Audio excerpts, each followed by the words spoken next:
वाली बीमारियां। इससे पहले हमने सूक्ष्म जीवों के बारे में पढ़ा था कि वो किस प्रकार के होते हैं, क्या क्या कार्य करते हैं, उनकी हमारे जीवन में क्या महत्ता है या उससे हमें क्या हानियां होती हैं। आज हम पढ़ेंगे कि सूक्ष्म जीवों से क्या बीमारियां होती हैं। सूक्ष्म जीव हमारे आसपास हर जगह मौजूद हैं, इसीलिए सूक्ष्म जीवों का हानिकारक प्रभाव सभी प्रकार के जीव जंतुओं पर पड़ता है, जैसे कि मनुष्य पर, जंतुओं पर, गाय, भैंस, कुत्ता, बिल्ली, हर तरह के जो प्राणी हैं, पेड़ पौधों पर, सब पर इसका प्रभाव पड़ता है। जो सूक्ष्म जीव रोग उत्पन्न करते हैं उन्हें वो हमारे रोगाणु कहलाते हैं। सूक्ष्म जीव जो हैं वो कई प्रकार के रोग हमें उत्पन्न करते हैं। कुछ रोगों के बारे में हम पढ़ लेते हैं, जैसे कि जो जीवाणु के द्वारा रोग होते हैं वो है क्षय रोग, हैजा, टाइफाइड आदि।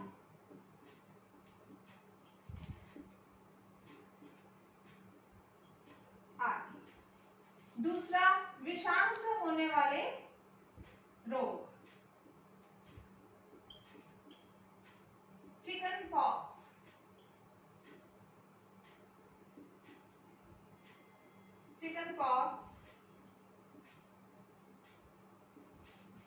Dengue, chikungunya,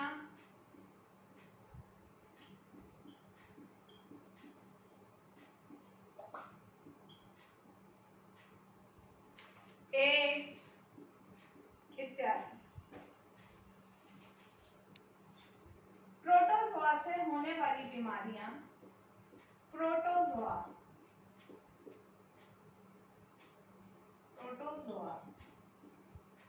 malaria.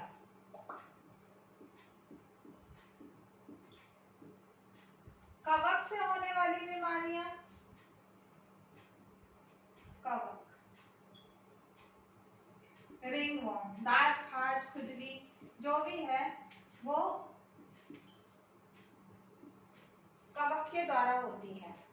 तो अलग अलग तरह के सूक्ष्म जीव जो हैं वो अलग अलग तरह की बीमारियां पेड़ पौधों में और इंसानों में और अन्य प्रकार के जंतुओं में करते रहते हैं।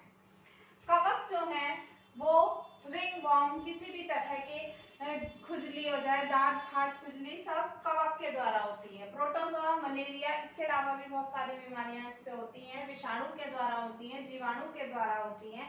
आज हम इनमें से कुछ जनरल बीमारियों के बारे में पढ़ लेते हैं जो कि कॉमनली हम लोगों को होती रहती हैं। सबसे पहले हम पढ़ते हैं डेंगू के बारे में। डेंगू जो है वो मच्छर के काटने से होती है और उस मच्छर का नाम होता है, मच्छर के काटने से होती है और मच्छर का नाम होता है टाइगर मच्छर।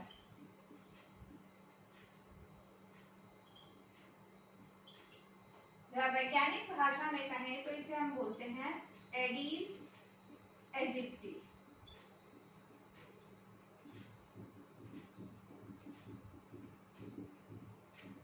ये इसीलिए हमें मच्छरों से बचकर रहना चाहिए।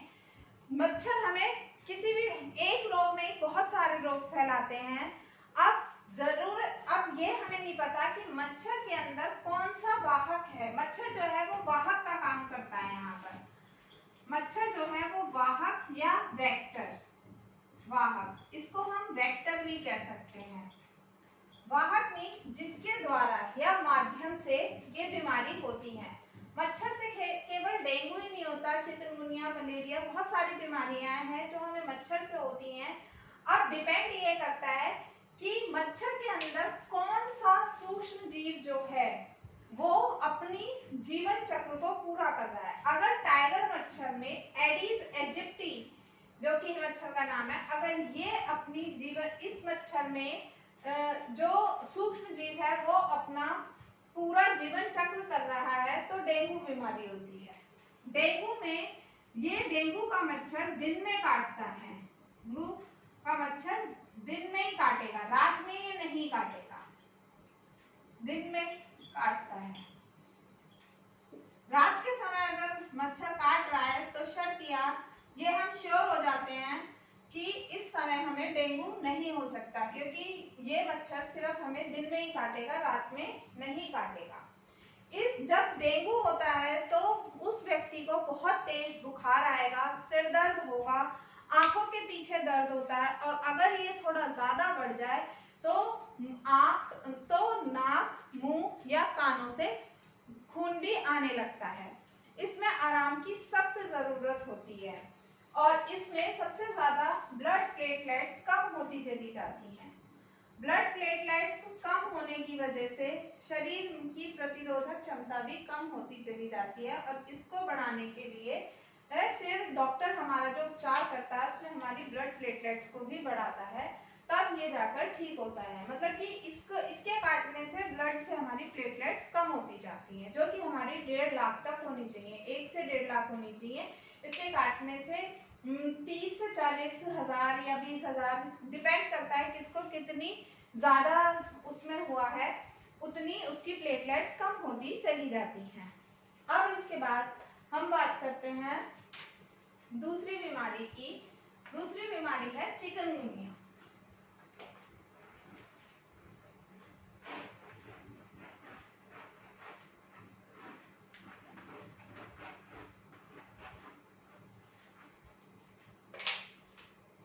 दूसरी बीमारी है चिकनगुनिया। यह भी मच्छर के काटने से होती है, इसीलिए मच्छरों से हमें अपना बचाव हमेशा करना चाहिए। और बरसात के मौसम में मच्छर बहुत ज्यादा होते हैं, तो बरसात के मौसम में हमें मच्छर से अपना बचाव करना चाहिए। दिन में भी जुराबें पहननी चाहिए, पूरी बाजू के कपड़े पहनने चाहिए और मच्छरदानी का प्रयोग करना चाहिए रात के समय। चिकनगुनिया जो है वो भी मच्छर से होती है और टाइगर मच्छर से ही होती है। टाइगर मच्छर यानी कि एडिस एजिप्टी, एडिस एजिप्टी नाम के मच्छर से होती है। इस बीमारी में बहुत तेज सिर में दर्द होगा, बुखार आएगा, और इसका सबसे मेन कारण है कि इसमें जोड़ों में दर्द होने लगता है और कई बार जोड़ों में सूजन भी आ जाती है, और उस समय हमें समझ लेना चाहिए कि हमें चिकनगुनिया हुआ है। अगर बुखार बहुत तेज आए और जोड़ों में दर्द हो तो उस समय चिकनगुनिया हो जाता है। कई बार ये बहुत घातक भी हो जाता है, हॉस्पिटल में भी एडमिट हो जाते हैं। तो इससे बचने के लिए हमें मच्छरों से बचाव करना चाहिए, और अगर ये बीमारी हो जाए तो हमें पूरा आराम लेना चाहिए और अच्छे डॉक्टर की दवा खानी चाहिए, और पूरी दवा खानी चाहिए। क्योंकि हम जब हमें डॉक्टर कहता है कि हमें 6 से 7 दिन दवा खानी है, तो हमें 6 से 7 दिन दवा खानी चाहिए। अगर हम पूरी दवा नहीं खाते हैं तो वो हम ठीक तो हो जाएंगे 3-4 दिन की दवा में, लेकिन जो हमारे शरीर में इन सूक्ष्म जीवों का चक्र चल रहा है वो पूरी तरह से खत्म नहीं हो पाता, और वो बीमारी हमें दोबारा होने के चांस रहते हैं। तीसरी बीमारी आज हम पढ़ेंगे मलेरिया। मलेरिया भी मच्छर के द्वारा होता है, ये मच्छर से होता है, लेकिन यहाँ पर मच्छर अब बदल जाता है। यह है मादा एनोफिलिस मच्छर, एनोफिलीज मच्छर।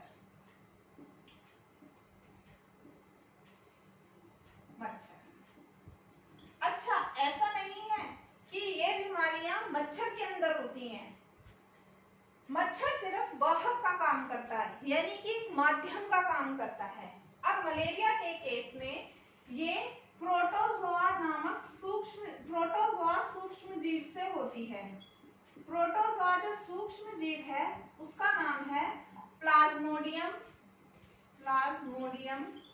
वाइरेक्स।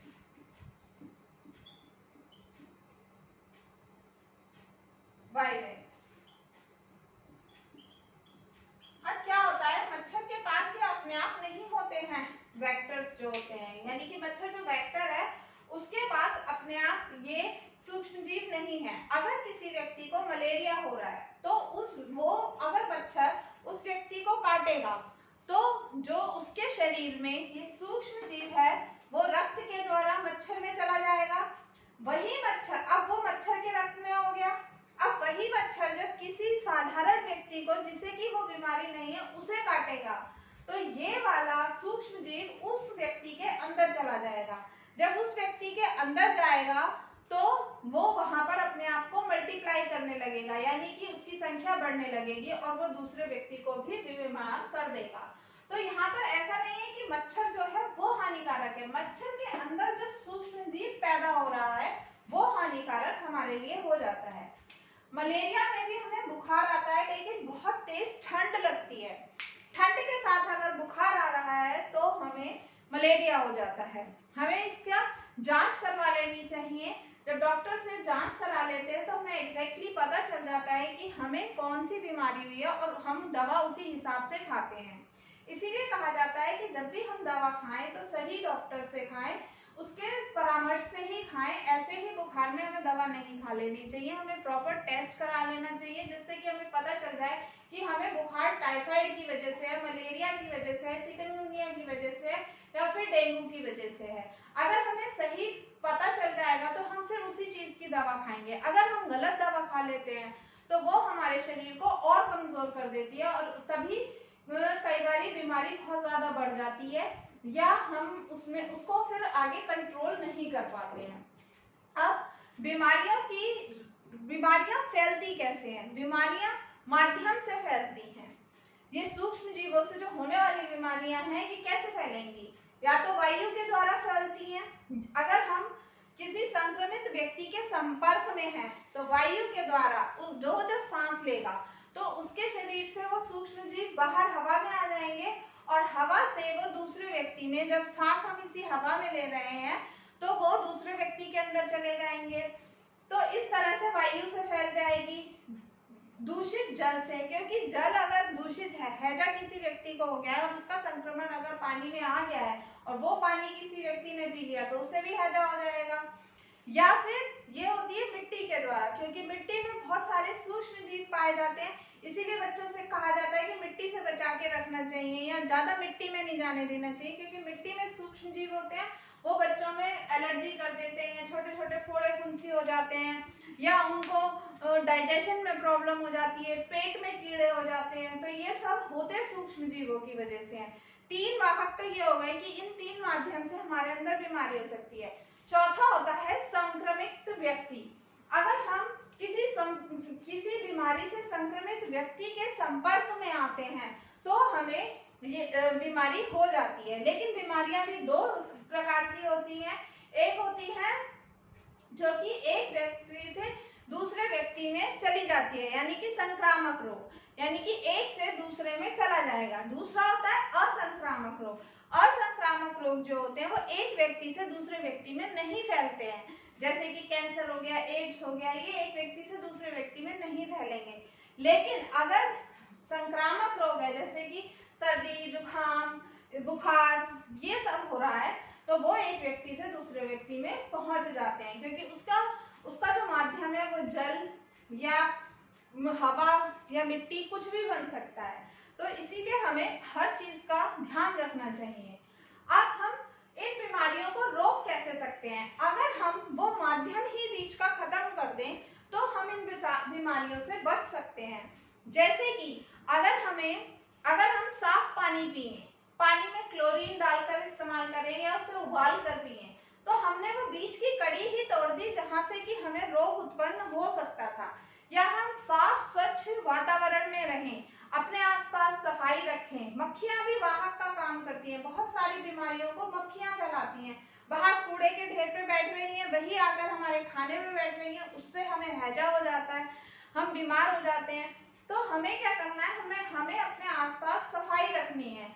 सफाई से भी हम सूक्ष्म जीवों को बढ़ने से रोक सकते हैं अपने आसपास, तो हम बच सकते हैं। संक्रमित व्यक्ति के अगर किसी को कोई बीमारी है तो हम उसके संपर्क में कम जाएं या उससे डायरेक्ट कांटेक्ट से बात ना करें तो भी हम बच सकते हैं।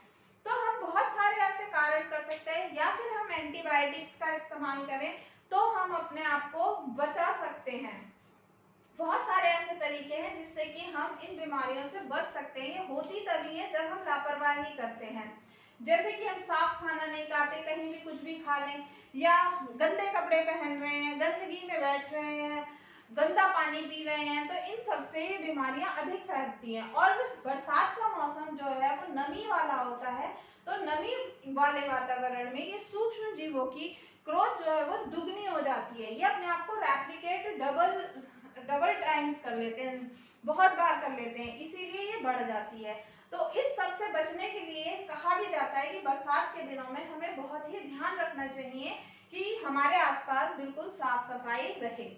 इसको रोकने के लिए हम टीकाकरण भी कर सकते हैं। टीकाकरण एक तरीका है जिसके द्वारा हम बीमारियों को रोक सकते हैं।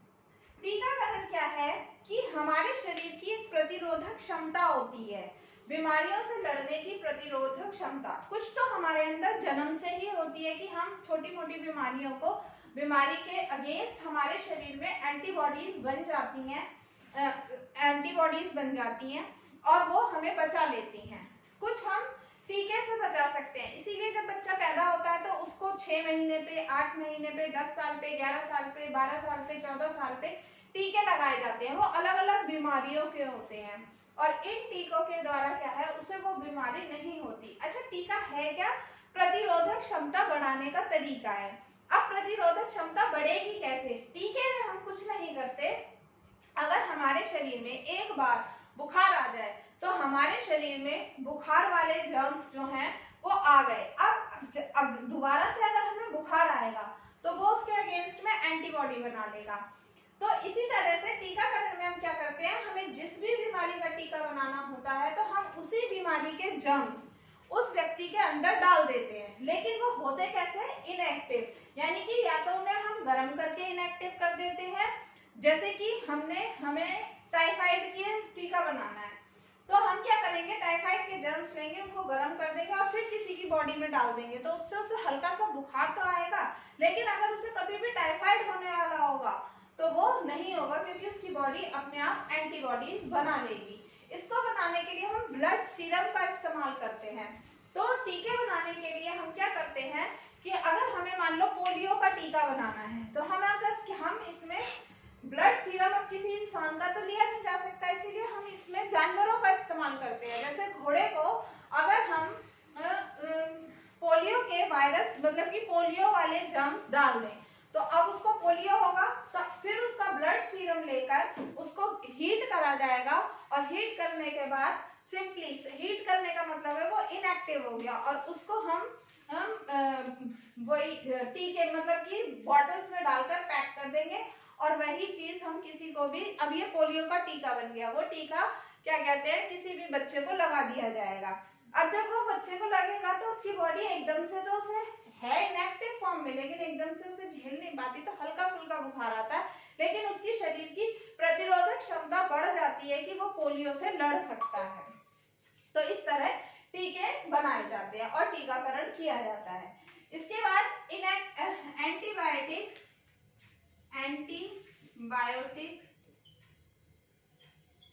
इनॉक्यूलेशन के द्वारा,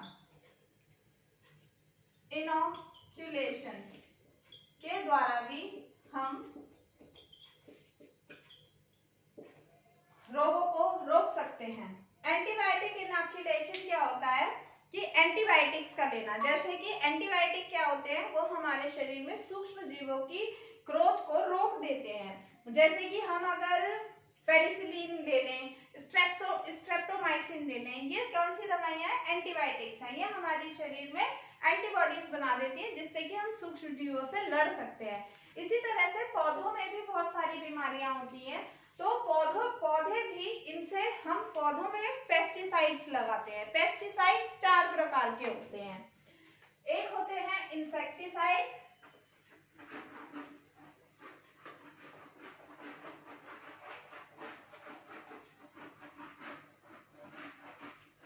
पौधों में जो हम लगाते हैं वो होते हैं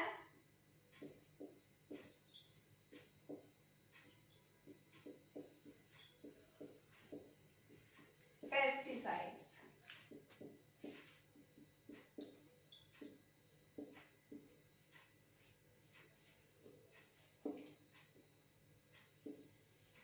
पौधों में पेस्टिसाइड इंसेक्टिसाइड्स, ये 4 प्रकार के होते हैं। पहला इंसेक्टिसाइड,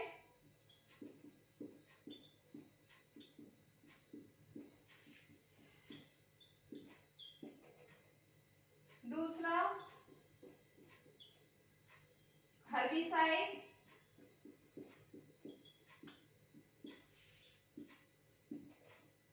तीसरा रोडेंटिसाइड,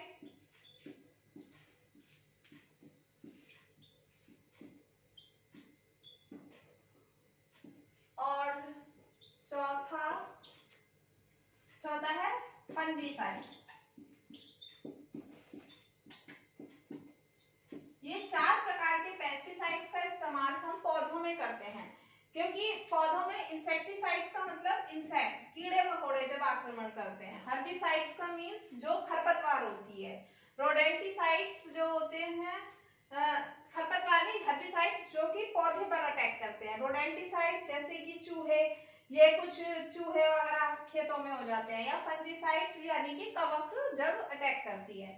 तो इन सब से बचने के लिए हम अलग अलग इंसेक्टिसाइड, हर्बिसाइड, रोडेंटिसाइड और फंजीसाइड्स का इस्तेमाल करते हैं। इंसेक्टिसाइड में आ गया जैसे डीडीटी,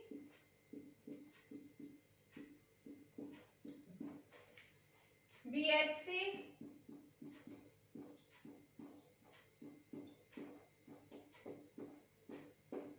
हर्बिसाइड हो गया 2,4-D, रोडेंटिसाइड हो गया नार्ब्रोसाइड,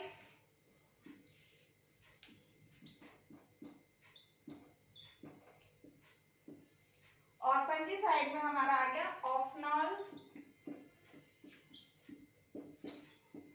और कैप्टन।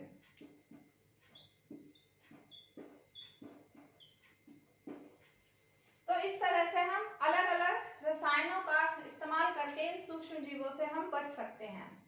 अब आगे बात करते हैं हम एड्स की।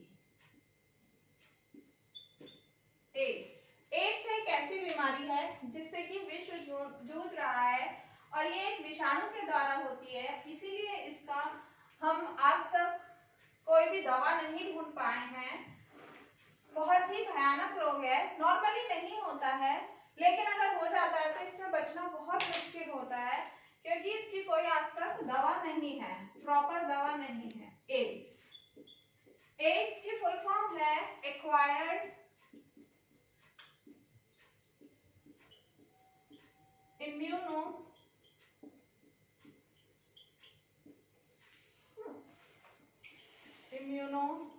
Deficiency syndrome.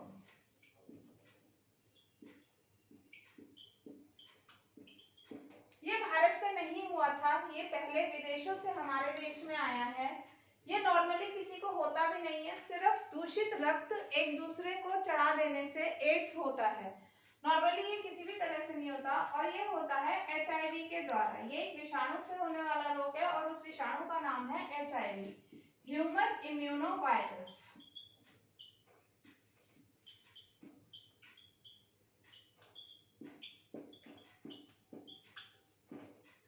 इस बीमारी में क्या होता है कि जो श्वेत रक्त कणिकाएं होती हैं वो कम होने लगती हैं, या वो इन्फेक्टेड हो जाती हैं, जिसकी वजह से शरीर की रोग प्रतिरोधक क्षमता कम होती चली जाती है। और रोग प्रतिरोधक क्षमता कम होने की वजह से इसमें इंसान को बहुत ज्यादा मतलब हर बीमारी घेर लेती है, क्योंकि प्रतिरोधक क्षमता रहती ही नहीं है शरीर में।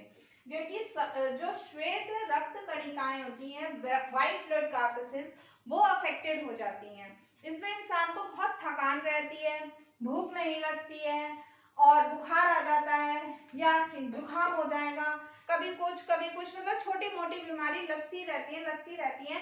और फाइनली क्या होता है कि वो उसे बीमारियों से वो इतना ग्रसित रहने लगता है, इतना थका हुआ फील करने लगता है कि फाइनली उसकी मृत्यु हो जाती है।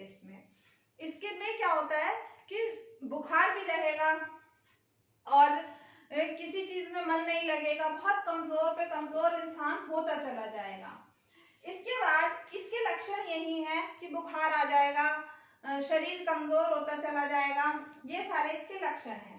एड्स को हम रेड रिबन के द्वारा हम इंडिकेट करते हैं। अगर कहीं पर इस तरह का निशान है, अगर इस तरह का निशान लगा हुआ है तो इसका मतलब है एड्स का यहाँ इलाज होता है। डॉक्टर भी मतलब अगर आपको कहीं हॉस्पिटल में जाकर इस तरह का निशान मिले रिबन का, तो वो क्या है, ये एड्स का निशान है। ठीक है, एड्स जो है ये बीमारी हमें ऐसे ही नहीं होती है। ये बीमारी हमें सिर्फ गंदे खून की वजह से होती है और ये कई तरह से हो सकती है। अगर हम हम जैसे खून चढ़ाते हैं, जब किसी को कमी पड़ जाती है या कोई दुर्घटना हो जाती है तो हम एक व्यक्ति का खून दूसरे व्यक्ति में देते हैं। तो क्या होता है कि वो हमेशा टेस्ट करके चढ़ाना चाहिए, क्योंकि अगर वो गड़बड़ है तो फिर अगर वो एड्स संक्रमित है तो जिस व्यक्ति को वो ब्लड चढ़ाया जा रहा है वो भी एड्स संक्रमित हो जाएगा। दूसरी चीज, हमें इंजेक्शन जो है वो नया हमेशा इस्तेमाल करना चाहिए। कभी भी पुराने इंजेक्शन का या किसी एक व्यक्ति को लगाए हुए इंजेक्शन से दूसरे व्यक्ति को इंजेक्शन नहीं लगाना चाहिए, क्योंकि उससे भी एड्स फैलता है। क्योंकि वो सिरिंज जो है वो जाती तो ब्लड वेसल तक ही है।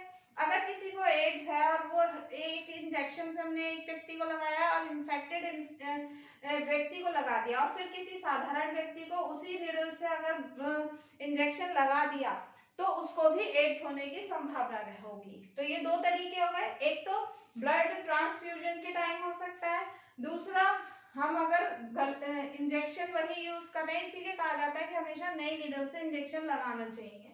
तीसरा, शेविंग। हमें कभी भी बाहर शेविंग नहीं करवानी चाहिए, क्योंकि जितने भी लड़के होते हैं वो बाहर शेविंग करा रहे हैं। उसमें क्या है, मान लीजिए एक संक्रमित व्यक्ति आया, उसकी शेविंग बनाई, उसको कहीं कट लग गया और वो ब्लेड पर लग गया, अब जर्म्स ब्लेड में आ गए। अब अगर उसी ब्लेड से दूसरे व्यक्ति की शेविंग करी जा रही है तो उसको भी एड्स होने का खतरा बन जाता है। बाकी एड्स और किसी तरीके से नहीं फैलेगा, ना हवा से, ना पानी से, ना मिट्टी से और ना मच्छर से। किसी के अगर संक्रमित व्यक्ति को कोई मच्छर काट ले और दूसरे व्यक्ति को फिर वही मच्छर काटे तो उसे भी एड्स नहीं होगा। मच्छर से भी एड्स नहीं फैलता है, क्योंकि एड्स का वाहक मच्छर नहीं है। सिर्फ इन 3 तरीकों के द्वारा ही एड्स फैल सकता है, या अगर गलत तरह से यौन संबंध बनाए जाए तब एड्स फैलता है। तो ये 3-4 तरीके ही हैं जिससे कि एड्स फैलता है। इसके अलावा हमें एड्स से डरने की जरूरत नहीं होती है, क्योंकि ये हम संक्रमित व्यक्ति के पास जाने से, उससे बात करने से, उसके तौलिया इस्तेमाल करने से, उसके बर्तन इस्तेमाल करने से या उसके पास बैठने से, उसके साथ खाना खाने से कभी भी एड्स नहीं फैलता है। 1 दिसंबर को हम विश्व एड्स दिवस मनाते हैं। 1 दिसंबर को 1 दिसंबर विश्व एड्स दिवस के रूप में मनाया जाता है। एड्स दिवस के रूप में विश्व एड्स दिवस 1 दिसंबर को मनाया जाता है। और इसको इस एड्स की टेस्टिंग के लिए जो टेस्ट किया जाता है वो एलिसा टेस्ट करते हैं, जिससे कि हमें पता चलता है कि व्यक्ति एड्स संक्रमित है या नहीं है। एलिसा की फुल फॉर्म होती है एंजाइम लिंक्ड इम्यूनो सॉर्बेंट एसे।